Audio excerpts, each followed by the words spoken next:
Hello students, this is Neeraj Gupta. In this video, we will discuss about your chapter, your poem of childhood and we will cover the questions and answers. इससे पहले एक video में मैंने already इसकी summary cover की है, उससे poem को समझना बहुत आसान हो जाएगा, तो वो वीडियो आप जरूर देख लीजिएगा पहले और उसके बाद ये क्वेश्चंस करेंगे। और ये क्वेश्चंस हमारी वेबसाइट पर अपलोडेड है, वहाँ से आप इसको डाउनलोड कर सकते हैं। चलिए देखते हैं क्वेश्चंस और आंसर्स और समझते हैं, देखना क्या है, मेनली इसको समझते हैं। सो पहला क्वेश्चन है, what according to poem is involve in the process of growing up. यानी कहीं ना कहीं पोएम के हिसाब से क्वेश्चन आपसे पूछ रहा है प्रोसेस ऑफ ग्रोइंग अप। हम सब धीरे धीरे बड़े हो रहे हैं ना, है ना। मैं तो खैर थोड़ा सा एज वाइज ज़्यादा बड़ा हो गया हूँ आपसे। आप तो अभी 16 ही साल के या 17 ही साल के हैं, 11th में हैं, लेकिन फिर भी ग्रो अप तो हो गए हैं। पहले आप छोटे थे, एकदम बच्चे, हैं ना, ऐसे घूमते थे कहीं भी और कुछ भी खेलते थे, कुछ भी खाते थे, मिट्टी में शायद खेलते होंगे, शायद आज भी खेलते होंगे, लेकिन अभी आप में से कुछ के पेरेंट्स बहुत केयरफुल रहते होंगे कि भाई आप बहुत हाइजीनिकली जो है वो बिहेव करें, और वो सही भी है, मैं ये नहीं कह रहा। तो what according to the poem is involve in the process of growing up. तो it says that it involves the attainment of mental maturity. एक चीज़ के ऊपर उन्होंने स्ट्रेस किया, मेंटल मैच्योरिटी। यानी कहते हैं ना, क्या बच्चों की तरह बिहेव कर रहा है, बोलते ना। वो कब बोलते हैं? जब हम कोई बचपना करते हैं, बहुत लेट तक सो रहे हैं या कुछ उटपटांग खा रहे हैं या किसी से रिस्पेक्टफुली बात नहीं कर रहे हैं, टेढ़े मेढ़ा लेटे हैं, टीवी ठीक से बैठ के नहीं देख रहे प्रॉपर पोस्चर में। तो इस तरह की सिचुएशन में तो जब भाई कोई बच्चा बड़ा हो जाता है, यानी सम ह्यूमन बीइंग, तो उससे एक particular level of mental maturity expect किया जाता है कि हाँ ये एक इस तरह से बिहेव करेगा। नहीं, a person is said to be mature when he has become rational and is able to develop his own thoughts.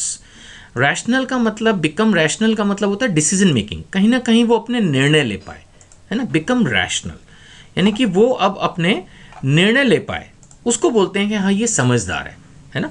and develop his own thoughts, ये नहीं कि बस जो माँ बाप ने बोल दिया वही रिपीट कर रहे हैं। कहीं ना कहीं जो आदमी अपने थॉट्स को डेवलप कर पाता है उसको हम अब मेच्योर मानने लगते हैं। A grown-up individual understands the difference between the preaching and the practice of adults. Preaching and practice of adults का क्या मतलब है? Preaching and practice of adults का मतलब है वो सब जो बड़े हमें समझाते हैं और जो वो खुद करते हैं। अब जैसे माना बड़े हमारे को बोलें कि भाई हमें सुबह जल्दी उठना चाहिए और खुद वो लेट उठें, या वो हमें बोलें कि हमें ज़्यादा टीवी नहीं देखना चाहिए और वो खुद टीवी देखें, या वो हमें बोलें कि हमें दूसरों से लड़ना चाहिए, मैंने पहले समरी वाली वीडियो में भी कहा, और वो खुद आपस में लड़ें, या वो हमें कहें कि हमें बाहर का ये पिज़्ज़ा और इस तरह की चीज़ें नहीं खानी चाहिए, जंक फूड, और वो खुद उसको खाएं। तो ऐसी सिचुएशन में क्या होगा? There is a difference between the preaching and the practice. जो वो प्रीच कर रहे हैं उसको वो प्रैक्टिस नहीं कर रहे, that is the point. He realizes the hypocrisy and the double standards. अब ये डबल स्टैंडर्ड है ना, हम कह रहे हैं कुछ, दिखा रहे हैं कुछ, खुद कर रहे हैं कुछ। And he is capable of expressing his own thoughts and opinions. ये एक स्टेज आती है जब कोई बच्चा मेच्योर हो जाता है तो वो अपने थॉट्स एंड ओपिनियंस को एक्सप्रेस कर पाता है और वो दूसरों से इन्फ्लुएंस भी नहीं होता। तो ये सारी चीज़ें क्या हैं?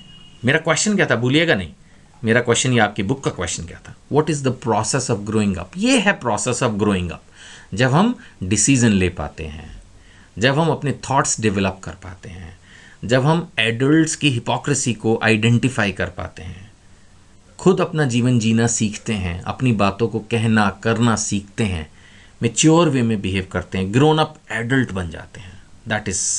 This is the poem is talking about. Now, the second question is what is the poet's feeling towards childhood? Childhood के बारे में पोएट की फीलिंग क्या है?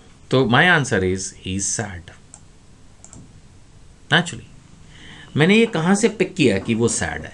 वो बार बार हर स्टैंजा में बोल रहा है कि मेरा चाइल्डहुड कब मुझसे लुट गया। When did my childhood go? When did my childhood go? When did my childhood go? Last में वो कह रहा है where did my childhood? देखिए, आपका मोबाइल जब इधर उधर हो जाता है या कोई भी ऐसी चीज़ जो आपको बहुत पसंद है तो आप ढूंढते हो उसको बुरी तरह से, तो कहीं ना कहीं जब वो नहीं मिलती तो आप सैड होते हो। अब जो पोएट है वो चाइल्डहुड के बारे में सोच रहा है, कब गया कब गया कब गया, कहाँ गया। तो इसका मतलब वो सैड है, वो मिस कर रहा है अपने चाइल्डहुड को, जो कि हम सभी आमतौर पर करते हैं। तो he sad thinking he has lost his childhood. The poet goes on repeating the same question When did my childhood go? Where did my childhood? He will keep on repeating the same question. वो एक ही question को बार बार कर रहा है. He is also realizing that he is now a mature person. उसको ये भी महसूस हो रहा है कि अब वो पुराना बच्चा नहीं रहा. But he seems to suffer from a sense of loss. Sense of loss का मतलब यही है, कहीं ना कहीं वो महसूस कर रहा है कि अब मेरे पास वो मेरा बचपन नहीं है. वो जो फ्री आज़ादी थी, कुछ भी खा लो, कभी भी सो जाओ, कभी भी उठ जाओ, है ना, वो एक जो इन्जॉयबल लाइफ थी, जब पेरेंट्स खुद कहते थे बेटा खेलने जा, तो वो एक अलग ही ज़िंदगी थी, वो एक अलग ही इन्जॉयमेंट थी. और पोएट उस सब चीज़ों को मिस कर रहा है. उसको लग रहा है कि अब वो चीज़ें मेरी लाइफ में नहीं रही. तो he is feeling about that sense of loss. That is the poet's feeling towards his childhood. My question number 2. Now your third question is which of you think are the most poetic lines. तो इसका जवाब जो मैंने दिया है, it went to some forgotten place and that is hidden in infant's face, है ना. तो ये मैंने इसमें कवर किया है कि जो मोस्ट पोएटिक लाइन्स हैं, it went to some forgotten place that's hidden in an infant's face. मैंने आपको समरी में भी समझाया था कि जो बच्चे का जो चेहरा होता है, बात बच्चे के चेहरे की नहीं है, बात बच्चे की है. वो बच्चा बड़ा भोला होता है. मैंने कहा ना, उसको आप झूठा खिला दो, उसको आप बुरा भला कहो, तब भी वो आपके साथ मुस्कुराएगा, खेलेगा. उसको पता ही नहीं, he don't understand what you are doing, what you are saying. That is an infant's face. अब वो जो पोएट है वो सोच रहा है कि मेरा बचपन कब गया और कहाँ गया. लास्ट में उसने ये गेस किया कि शायद वो बचपन मुझसे निकल के किसी बच्चे में चला गया, है ना. अब मेरे पास नहीं है. जैसे होता है ना कि कोई चीज़ हमारी गुम गई, अब दूसरे के पास है. कोई घर था हमारे पास, अब वो माना हमने सेल आउट कर दिया, वो किसी और के पास चला गया. तो ऐसे जब पोएट चाइल्डहुड से बड़ा होके, ग्रो होके जब बड़ा हो गया, ग्रोन अप इंडिविजुअल हो गया, रैशनल थिंकिंग उसके अंदर आ गई, इंडिविजुअलिटी आ गई, है ना, हिपोक्रेसी ऑफ एडल्ट्स को आइडेंटिफाई करने की पावर आ गई, तो उसका चाइल्डहुड लॉस्ट हो गया. और कहाँ चला गया? इन एन इन्फेंट्स फेस. तो बड़ी पोइटिकली इसमें, और ये एक the two lines also form a rhyming couplet. ये वर्ड आपको याद करना चाहिए, आंसर लिखने में अच्छा लगेगा टीचर को, आप लिख के आएंगे तो. राइमिंग कपलेट बना ना, फॉरगॉटन प्लेस, इन्फेंट्स फेस, कुछ बना ना, राइमिंग कपलेट. इसको बोलते हैं राइमिंग कपलेट, जहाँ पे दो लाइन्स जो हैं वो एक पर्टिकुलर राइम फॉलो कर रही हैं. So these lines remind us also that our childhood is lost and we can see it again in an infant's innocent face. हमारे लिए भी तो है ना, our childhood is lost. उसने पूछा ना आपको ये क्यों अच्छी लग रही है, क्योंकि कहीं ना कहीं पोएट की तरह फीलिंग, थिंकिंग हमारी भी तो है. हमारा भी तो वो बिल्कुल जो छोटा वाला बचपन था वो तो अब ख़त्म ही हो गया. और आप लोग, जैसे मैंने कहा, उसकी लूजिंग योर चाइल्डहुड की ऑलमोस्ट कगार पे हैं नाउ. अब और 2 साल बाद आप 18 साल के हो जाएंगे, आप वोट कर पाएंगे, हर कोई आपको कहेगा ना अब तुम बड़े हो गए हो, कॉलेज जाने लगे हो. उस वक्त आप बचपने की तरह हैं करके अगर कोई जिद करोगे तो शायद वो चीज़ उतनी अप्रिशिएट नहीं होगी जो एक शायद छोटे बच्चे की चीज़ पर हर कोई मुस्कुराता है. वहीं पर शायद किसी को गुस्सा भी आने लगे 2 साल बाद जब आप कॉलेज जाने लगोगे, उस वक्त अगर आप कोई बचपने की हरकत करो. So in a way the childhood is lost. And but अगर हम उसको फिर से महसूस करना चाहते हैं तो हमारे घर में कोई चाचा, मौसी, किसी का छोटा बच्चा हो या पड़ोस में हो, तो उसमें वो हम अपने बचपन को फिर से देख सकते हैं, फिर से महसूस कर सकते हैं, फिर से जी सकते हैं. ठीक है. तो आपकी बुक में ये 3 क्वेश्चंस थे, वो मैंने तीनों कवर कर दिए. एक क्वेश्चन मैंने अपनी तरफ से डेवलप किया है, what 3 qualities the poet generated at the loss of his childhood. यानी पोएट ने अपना चाइल्डहुड लूज किया, लेकिन उसमें फिर 3 क्वालिटीज जो हैं वो जनरेट हुई 3 डिफरेंट स्टैंजर्स में जो एक्सप्लेन्ड है. वो कौन कौन सी हैं? सबसे पहली रैशनैलिटी, यानी a decision making. The first step to maturity means rationality. एक समझना, understanding the things as they are. That is a rational human being, जो चीज़ों को सही से समझ पाता है ना. Then ability to see the hypocrisy of adults. That is the second thing which he developed. And third, the power of independent thinking, individuality.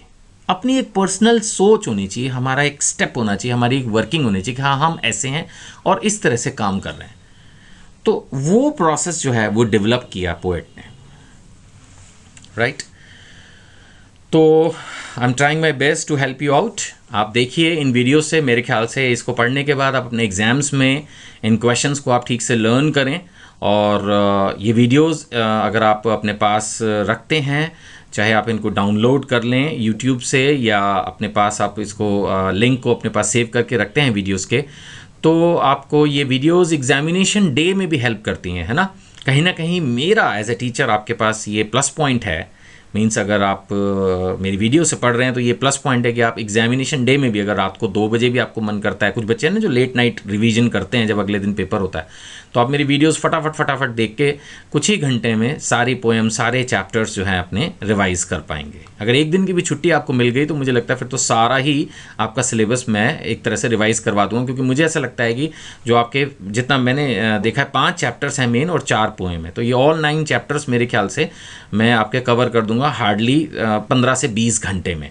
तो यानी कि अगर एक छुट्टी भी है और आप बीच में मतलब जिस दिन पेपर दे के आए हैं शाम को 4 घंटे पढ़ते हैं, अगले दिन भी 8 घंटे, और तो ऑलमोस्ट पूरा ही सिलेबस मैं आपका रिवाइज करवा पाऊंगा। तो आप केयरफुली पढ़िए, मुझे पूरी उम्मीद है कि ऐसा करने से आपका पेपर बहुत ही अच्छा जाएगा और सारे चैप्टर्स जो हैं आपके अच्छे से कवर हो जाएंगे।